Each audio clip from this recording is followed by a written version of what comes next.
Y a esta hora quiero darle ya la bienvenida en el estudio de los desayunos de 24 horas aquí en Guayaquil al doctor Hernán Pérez Luz, jurista, analista político. Gracias por acompañarnos, doctor. Gracias por la invitación.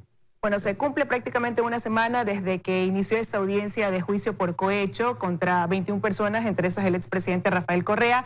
Y si bien se ha dicho que esta audiencia podría dilatarse más de un mes, quisiera conocer su evaluación de lo que se ha desarrollado hasta el momento. Gracias. Bueno, hasta ahora lo que queda claro es que hay una contundente evidencia en contra de los acusados, que prácticamente va a ser muy difícil desvirtuarlas. Hay inclusive la declaración que dio adelantó una de las personas que están involucradas en el tema, causó y rompió un poco la línea de argumentación de la defensa, ¿no? Entonces, yo veo que la contundencia con la que el trabajo que ha hecho la Fiscalía, la doctora Salazar, va a ser muy difícil, casi imposible, que puedan superar esa barrera en la que las evidencias y las pruebas son abundantes, son concordantes, son coincidentes sobre esta grave violación de la ley bajo este grave delito, que es el cohecho. Básicamente aquí lo que ha habido es un cohecho. Bueno, efectivamente, recordemos que este caso Sobornos 2012-2016 nace de un trabajo periodístico. Ya precisamente el autor de ese trabajo, Cristian Zurita, testificó en días pasados y él decía que él cree que pese a cualquier tipo de recurso que se quiera anteponer para dilatar o impedir que este juicio tome su curso, hay las pruebas suficientes. Entre eso, pues ya se ha mencionado, usted acaba de hablar de lo de la Fiscalía, hay más de 120 testigos que estarán dentro de esta audiencia y ya se han ido escuchando algunas cosas. Están las 11 agendas de Pamela Martínez, ya un empresario dijo precisamente y dio fe de que se daba este mecanismo de esta estructura de recibir dádivas a cambio de los contratos. Pero ¿realmente usted cree que todo esto que ya hemos venido escuchando se convierte en un soporte suficiente para la función judicial al momento entonces de determinar y de tomar su decisión en un juicio que puede marcar un precedente en el país? Yo creo que sí, porque el trabajo que ha hecho la Fiscalía es bastante contundente y estratégico, ¿no? Fíjese que el cuaderno de la señora Martínez ha ido poco a poco perdiendo la relevancia que originalmente se le dio, porque claro, era una evidencia importante que abrió un poco el camino para ir a las investigaciones. Hoy en día hay pues el cruce de facturas, hay declaraciones como usted le acaba de mencionar ya, de uno de los acusados. Curiosamente hay hasta la aceptación de uno de los acusados en un tuit en la que acepta que realmente hubo un soborno. Lo que sucede es que dice que él no estaba involucrado, pero que realmente ha habido un soborno. Mire, la defensa de los acusados es muy similar a la defensa que presentó Lula o que presentaron en Perú los acusados de la corrupción de Odebrecht. Es decir, básicamente quisieran vendernos la idea que ha sido una coincidencia simplemente, que los aportes ilegales tenían una estructura o una situación que no tenían nada que ver con el recibimiento de grandes contratos. Es realmente un poco ingenua, se la ha intentado, como le digo, hacer en otras partes, pero no.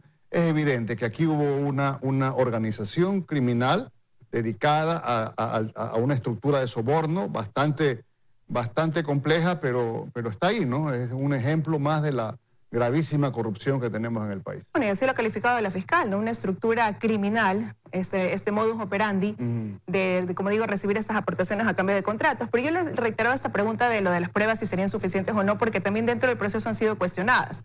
En algún momento se puso en tela de duda precisamente esas 11 agendas que fueron encontradas en la chimenea de Pamela Martínez. Por otro lado, se habla en la implicación de otros exfuncionarios del gobierno anterior, se cuestiona que si hay un recibo que no tiene una firma, que realmente sí pueden ser pruebas que no tengan el sustento suficiente. Es evidente que deben cuestionar las pruebas, las evidencias, pero mire, curiosamente, los acusados en ningún momento niegan, prácticamente que se concentran es en tratar de restarle valor a las pruebas, pero no al hecho delictivo, digamos, de la comisión de un delito de soborno. Y lo que están cuestionando es quizás la actuación de la Fiscalía en una situación o en la otra. Pero no, yo veo que, yo creo que las pruebas son bastante fuertes, bastante contundentes, hay pruebas documentales, hay testimonios.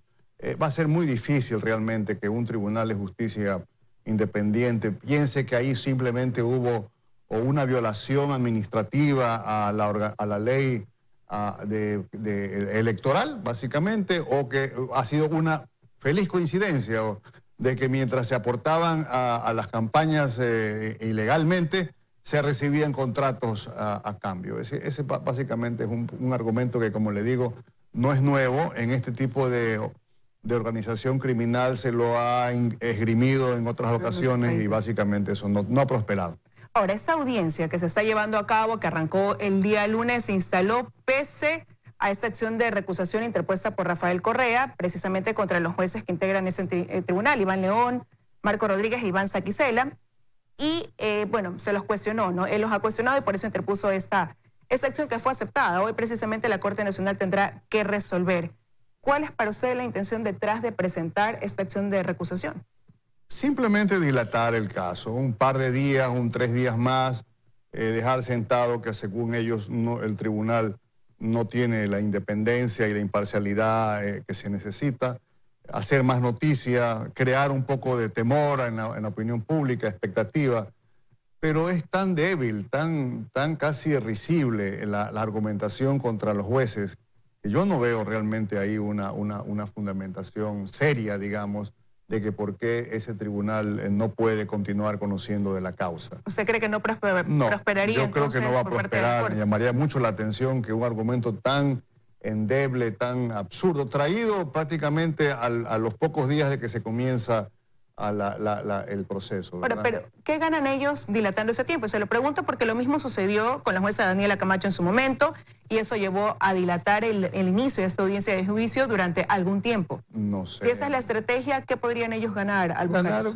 Yo le digo, ganar un poco de tiempo, dilatar, seguir abriendo, creando las dudas, insistir en que no sea procesado a los acusados bajo las reglas del debido proceso, preparar quizás algún argumento más cuando sea necesario impugnarlo, pero en la medida, curiosamente, que ellos agoten todas las instancias que la ley les permite, y si esas instancias no son coincidentes con sus argumentos, va quedando claro de que ellos sí tuvieron el derecho de ejercer todos los recursos posibles.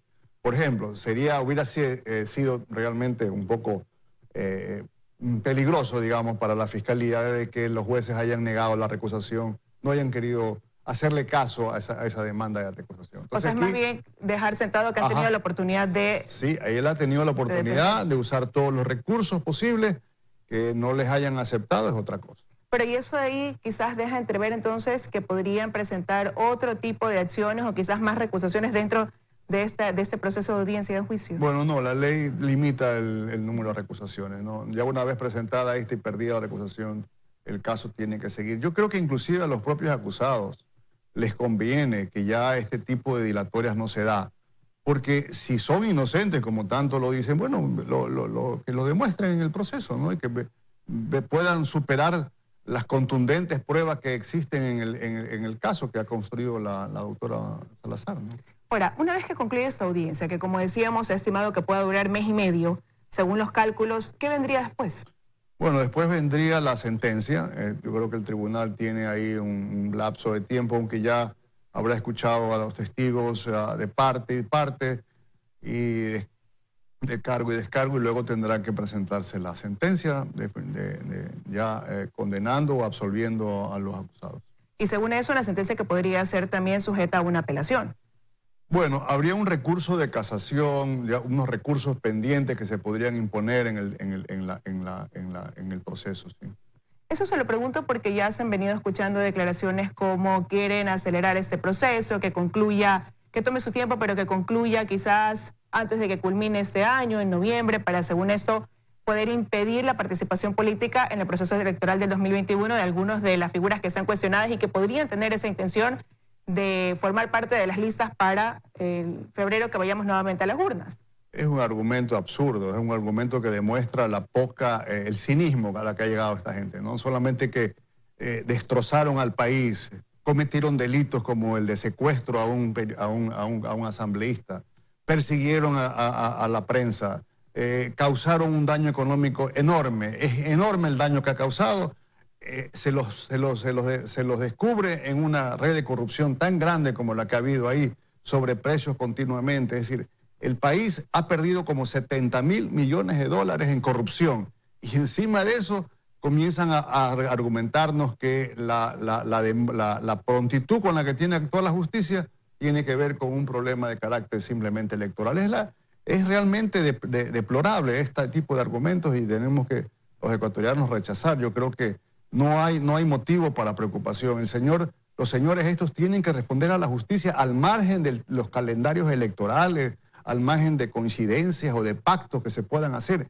Aquí tenemos que separar. Los señores están acusados de cohecho, deben defenderse en vez de andar pues creando fantasmas de carácter político. Pero podría este juicio sí tener un impacto, una repercusión dentro de ese proceso electoral de febrero del 2021. Es evidente porque no puedo negar que está acusado nada menos que un expresidente de la República, ¿verdad? Es evidente que va a tener un impacto político, pero la prioridad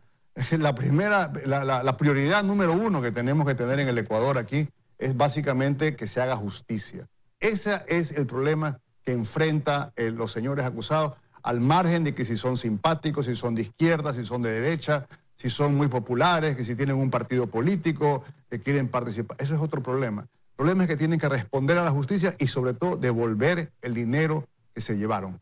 Y precisamente por eso quería concluir preguntándole, porque usted ha dicho que este sería el juicio del año, tanto en lo político como en lo económico. Yo creo que es el juicio del siglo. Pocas veces en América Latina un presidente de la República, un expresidente, muy popular, por cierto, muy popular en su momento, enfrenta a la justicia por un acto de corrupción. Yo creo que es loable la actitud que ha tenido, la entereza de la fiscal general, la entereza de la doctora Camacho, la valentía de los periodistas que descubrieron este tema en un principio, y el país debe estar confiado y debemos confiar finalmente que se puede realmente hacer justicia, no obstante el poder que puedan tener a las personas acusadas de los actos de corrupción. Y ahora la pelotita está en la cancha de la función judicial. Yo creo que sí, yo creo que es un desafío que tiene la justicia.